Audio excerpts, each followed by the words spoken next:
Jadikanlah pasangan kita itu sebagai ayat-ayat atau tanda-tanda yang Tuhan berikan kepada kita, yang Allah berikan kepada kita. Maka, kenapa di surat 4 ayat 1, syarat mutlak dalam tanda petik ya, kalau kita ngomongin syarat mutlak, mau menikah itu adalah bawa takwa sebanyak-banyaknya. Yang kadang-kadang hari ini syarat premium dan syarat yang paling pentingnya lah gitu kira-kira, justru malah disekunderkan, yang sekunder-sekunder justru malah diutamakan. Saya kasih contoh. Sekarang kalau ada orang mau nikah, yang nomor satu dipikirin adalah gedungnya di mana. Yang dipikirin adalah cateringnya apa, yang dipikirin adalah nanti berapa undangan. Itu yang dipikirkan adalah urusan keduniaan, urusan yang sekunder-sekunder, tetapi justru malah ketakwaan yang seharusnya menjadi platform utama dalam pernikahan, jangan-jangan justru malah dilupakan gitu.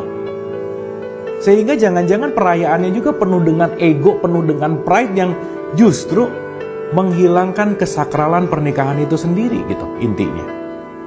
Karena kenapa? Tugas kita itu bukan mencari dari luar, tetapi membagikan dari apa yang sudah ada di dalam diri kita. Maka kalau niat dalam konteks berpasangan adalah mencari kasih sayang dari pasangan, menunggu pasangan sesuai dengan keinginan, menunggu dia memberikan kasih sayang, itu bukan tujuan dari pernikahan. Maka ada sakinah dan mawaddah. Nah, ini juga penting untuk kita sadari nih. Terkadang dari segi bahasa ini ada yang nggak cocok sebetulnya. Tetapi karena udah jadi kebiasaan, oh ya udah nggak apa-apa juga gitu. Tetapi mari kita sedikit lebih dalam pemaknaan tentang sakinah mawaddah warohmah. Ya, sering banget nih. Begitu diundang di resepsi pernikahan, kita datang ketemu sama kedua mempelainya, terus kita ngomong, semoga sakinah mawaddah warohmah. Dan kalimat ini sudah common sekali, sudah umum sekali. Tapi sadarkah kalimat itu justru malah nggak tepat sama sekali? Kenapa saya mengatakan nggak tepat sama sekali? Karena kalau yang namanya semoga itu belum pasti. Ya, semoga itu kan belum pasti. Sekarang saya tanya, kasih sayang Allah yang namanya mawaddah warohmah, kira-kira sudah diberikan ke kita dan kepastian pasti Allah berikan ke kita nggak kira-kira? Iya banget. Maka kata-kata yang sebenarnya yang harusnya diucapkan, kalau kita mau berbicara pada hakikat, yang semoga itu bukan sakinah mawaddah warohmah, tetapi semoga sakinah titik. Karena mawaddah dan warohmah itu sudah ada. Maka mawaddah warohmah menjadi bekal bagi pernikahan, dipertemukan semoga menjadi sakinah gitu kira-kira. Katakanlah kalau kita berbicara tentang masak gitu. Mawaddah itu kompornya, warohmah itu wajannya. Itu udah harus ada tuh kalau masak. Nah, mau bikin masakan apa itu sakinahnya. Itu ditentukan berdua. Maka yang semoga itu adalah litaskunu ilaih, sakinahnya. Dengan dibekali yang namanya kasih sayang. Jadi kedua kasih sayang sudah ada di dalam. Dipertemukan untuk menciptakan ketakwaan, untuk menciptakan dalam tanda petik litaskunu ilaih di sini artinya adalah yang namanya ketentraman.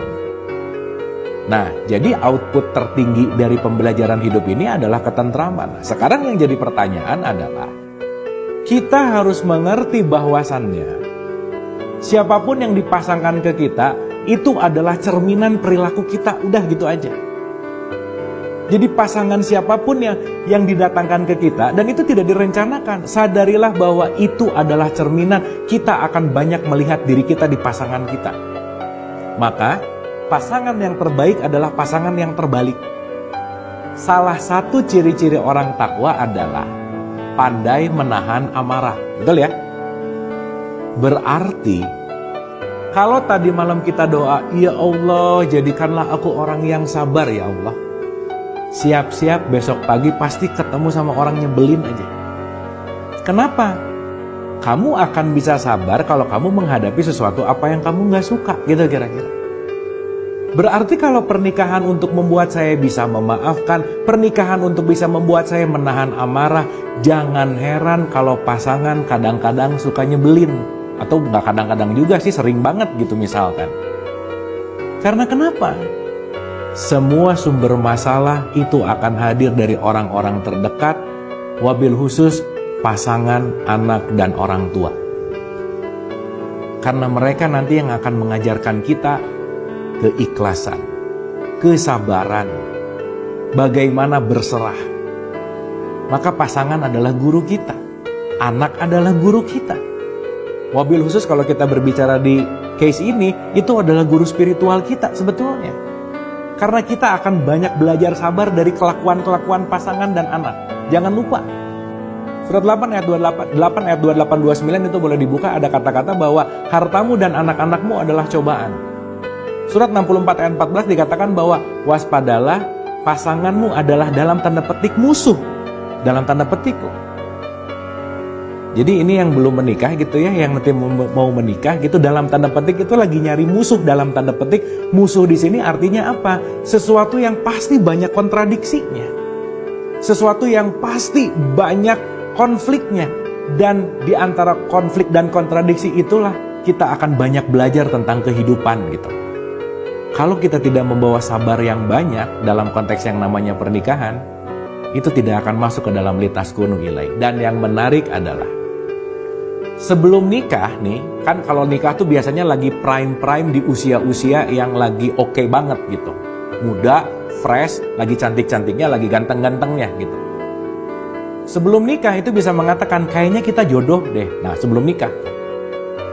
Tapi setahun, 2 tahun itu bisa kalimatnya bisa ganti tuh. Kayaknya kita nggak jodoh deh, gitu kira-kira.